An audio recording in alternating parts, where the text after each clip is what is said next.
Saravana family అండి, నమస్తే అండి. అవునండి, ఈ రోజు అయితే మీ ముందుకైతే ఎంతో ఇమ్యూనిటీ తెచ్చి ఇప్పుడు ఏం దగ్గు జలుబు ఈ క్లైమేట్ బాగాలేదు కదండి. అందుకని ఈ చల్లటి క్లైమేట్లోని ఉసిరికాయ రసం చేస్తున్నానండి. అది ఎలా చేయాలో అనుకుని మీ ముందుకైతే తీసుకొచ్చేస్తున్నానండి. ఇదేంటంటే పురాతనమైనదండి, మా అమ్మమ్మ చేసేదన్నమాట. నేను అప్పటిది నాకు గుర్తుంచుకొని ఇప్పుడు నేను చేస్తున్నాను. చూడండి, ఉసిరికాయలు కదా, సింపుల్ తక్కువ ఇంగ్రీడియంట్స్తోనేనండి చేస్తున్నాను. అమ్మ వంటిది కాబట్టి మనకు కావాల్సినంత నూనె అనమాట. నూనె వేసుకొని తక్కువ ఇంగ్రీడియంట్సేనండి, దీంట్లోని పప్పులు గిప్పులు ఏం వేయక్కర్లేదు అండి. మనకి కొంచెం ఆవాలు అంటే ఒక పావు స్పూన్ లాగా ఆవాలు వేసుకోవాలి. ఆవాలు వేసుకున్న తర్వాత బాగా చిటపట్లు ఆడితే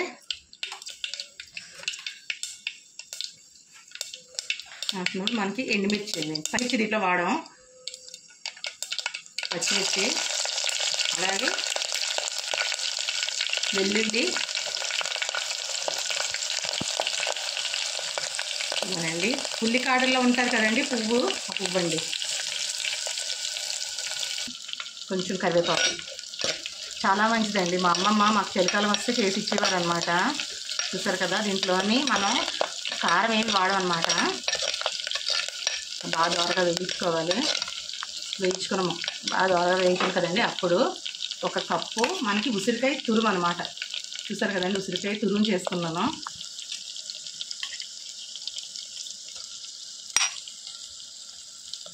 ఉసిరికాయ తురుము వేసుకోవాలి. మనకి ఎంత కావాల్సి అంతండి కదా. ఉసిరికాయ బాగా వేయాలన్నమాట. పుల్లగా బాగుంటుందండి, నోటికి ఎంతో రుచితో వేడివేడి అన్నంతో పాటు తింటే మాత్రం చాలా బాగుంటుంది. మనగా వేగుతుంది కదండి, దోరగా వేగినప్పుడు మనకి కొంచెం పావు స్పూన్ వేసుకోవాలి. చూడండి, ఉసిరికాయ బాగా మగ్గుతుందండి. నిజంగానూ మీరు ప్రతి ఒక్కరున్నా పిల్లలకు పెట్టండి, ఎంత మంచి ఆరోగ్యంగా ఉంటుందంటే అంత బాగుంటుంది. దాంట్లోనే మనం ఉసిరికాయ తీసుకున్నాం కదండి, అలాగే అంతే కప్పు అంత కొంచెం తగ్గించి మనకి ఏంటంటే టమాటా గుజ్జులా చేసుకోవాలండి. చక్కగాను టమాటా పేస్ట్లా చేసుకోవాలి అండి. ఉసిరికాయ పులుపు టమాటా పులుపుతోనేనండి కూర అంతా ఉంటుంది. ఈ రసం అంతాను ఎంత బాగుంటుందంటే వేడి వేడి అన్నంలో తింటే ఇంకా మామూలుగా అయితే ఇంకా ఏం మనం చూడక్కర్లేదన్నమాట. ఇగోనండి, నేనైతే కారం లేదనుకుని అన్నాను కదా, అయితే దీంట్లో ఒక పొడి తయారు చేసుకోవాలి. ఈ పొడి ఏంటంటే ధనియాలు, జీలకర్ర, మెంతులు, కొంచెం మిరియాలు కొంచెం ఎక్కువ వేసుకోవాలన్నమాట. ఇలాగా పౌడర్లో ఆడించుకోవాలి. దీంట్లోని మిరియాలు కారం ఉన్న పచ్చిమిర్చి కారమేనండి, ఎండుమిర్చి కారంతో ఏది ఉండకూడదు అండి. ఇలా చేసి ఆడించాం కదండి, చక్కగాను వాళ్ళు అంత ఘాటు బట్టి వేసుకోవాలండి. పులుపు అంతా దీంట్లో ఉంటుంది కాబట్టి మనకి ఏంటంటే ఈ మిరియాల్లోనున్నది పచ్చిమిర్చిలోనున్నదే మాత్రమేనండి. పుల్లగాను వగరగాను చాలా బాగుంటుందండి.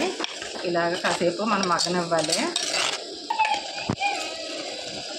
అనండి. బాగా దోరగా వేగిన చూసారా, ఇంకొంచెం నూనె పైకి వచ్చినట్లుగా ఉంటే ఇంకా బాగుంటుంది అనమాట. నాకు ఇదే కాకుండాను మా అమ్మమ్మ నేర్పించిన వంటకాలన్నీ మీకు చూపిద్దాం అనుకుంటున్నానండి. మా చిన్నప్పుడు అయితే తేగల కూర, మొక్కజొన్న కూరలు, అదేంటి దుంపలు, తెల్ల దుంపలు ఉంటుంది కదండి, పెండాల దుంపలు, వాటితో కూడాను కూరలు వండిసి ఫ్రైస్ చేసి ఇచ్చేవారనమాట. అప్పట్లో మాకు తెలిసేది కాదు, ఇప్పట్లో అవే పెద్ద వింతల్లో ఉంది. చాలా బాగుంటుంది. మేము స్కూల్ నుండి వచ్చినప్పుడు తినేవాళ్ళం అనమాట. అలాగే మాకు ఉసిరికాయ కూర, ఉసిరికాయ ముర్బా, ఉసిరికాయ పచ్చడి, ఒక్కోసారి రోటి పచ్చడిలతో కూడా చాలా బాగుంటుందండి. మీకు ఏ విధమైన కావాలి అనుకుంటే మాత్రం, మీకు ఈ రెసిపీ కావాలి అనుకుంటే మాకు చెప్పండి. దానివల్ల మాకు ఎంతవరకు వచ్చో అనేది మీకు మేము పెడతామండి. మంచి ఇదైతే ఇంట్లో అని బ్రహ్మాండమైనదండి. పిల్లలు ప్రతి ఒక్కరికైనా ఇలా పెడితే మాత్రం వేడివేడి అన్నంలోని మనకి ఇప్పుడు వచ్చేది, ఇప్పుడు చూడండి బయట కూడాను కరోనా కలకలం అనుకుని లేపుతుంది అంటున్నారు. దెబ్బకి గుండె జారిపోతుంది అనమాట. నాకు కరోనా అంటే అంత భయం అనమాట. అయితే అలాగే కొంచెం ఒక పావు స్పూన్ కన్నా తక్కువే ఇంగువ వేసుకోవాలి. హలో, ఆహాహా, ఏంటండి దీనికి సాటి ఎంత బాగుందో. నేనైతే మొన్న దబ్బకాయ రసం కూడా పట్టాను, చాలా బాగా వచ్చిందండి. అది కూడాను ఆ రోజు నాకు వీడియో తీసిన వాళ్ళు ఎవరు లేక వండిపోయాను అనమాట. మామూలుగా వండికి చాలా బాగుంది. ఇవ్వనండి, ఇలాగ బాగా దగ్గరికి అయింది కదండి. మనకి దీంట్లోనే సరిపడా నీళ్ళు వేసుకోవాలన్నమాట.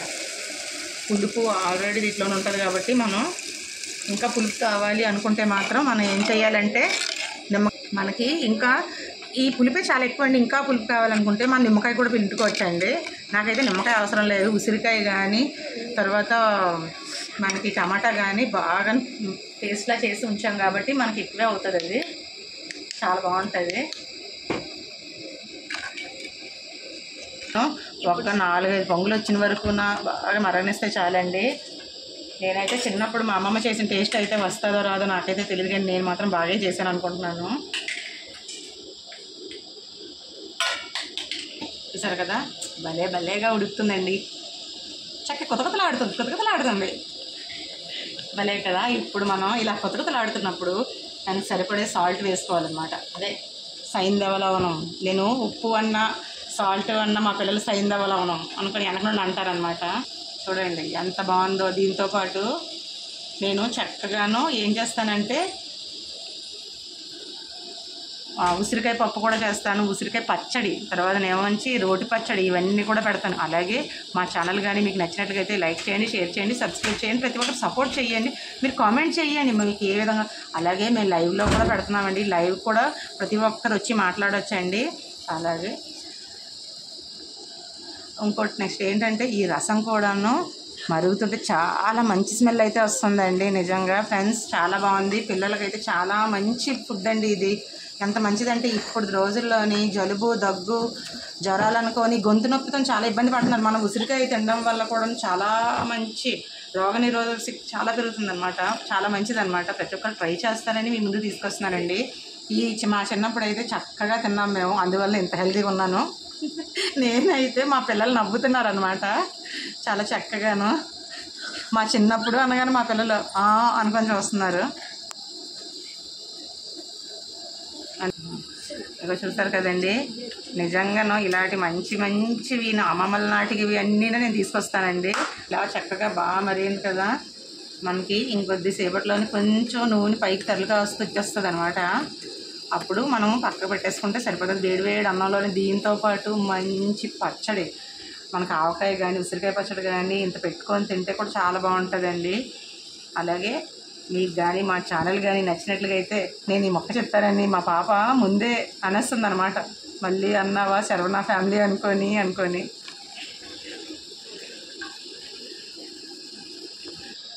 అదండి అయిపోదని దగ్గరలో ఉంది. బాగా దగ్గరికి అయిపోయింది కదండి. మనం స్టవ్ కట్టాలి. అమ్మ బాబాయ్ స్టవ్ ఆపేసినా కూడా చూడండి, మట్టి నిజంగాను మట్టి కుండలో వండితే అమ్మ వంటిదండి. ఆ తల్లి ఎంత చక్కగా ఔషధ గని కదండి. మన ఔషధాల గనిలోని చూడండి బ్రహ్మాండమైన మనకి ఉసిరికాయ రసం అండి. చాలా మంచిది, శ్రేష్టమైనది కూడాను. చక్కగాను ఇంకాసేపు అయితే పైకి అలా నూనె తేలితో వచ్చేస్తుంది అనమాట. మట్టి కుండలో స్పెషల్ ఏంటంటే స్టవ్ ఆపిన తర్వాతే నూనె అంతా పైకి తేలుకొని వస్తుంది. సరే కదండి, ప్రతి ఒక్కరు ట్రై చేస్తారని మీ ముందుకైతే తీసుకొచ్చామండి. మంచి ఫుడ్ ప్రతి ఒక్కరు ట్రై. నేను చూడండి ఇప్పటి వరకు స్టవ్ ఆపిన ఒక 5 minutes అయినా కూడాను మట్టిలోని ఉన్న వేడంతా ఎంత చక్కగా అవుతుందంటే చూడండి. ఇక్కడ ప్రతి ఒక్కరైనా పిల్లలకైతే పెట్టండి. ఓకే ఫ్రెండ్స్, నమస్తే అండి.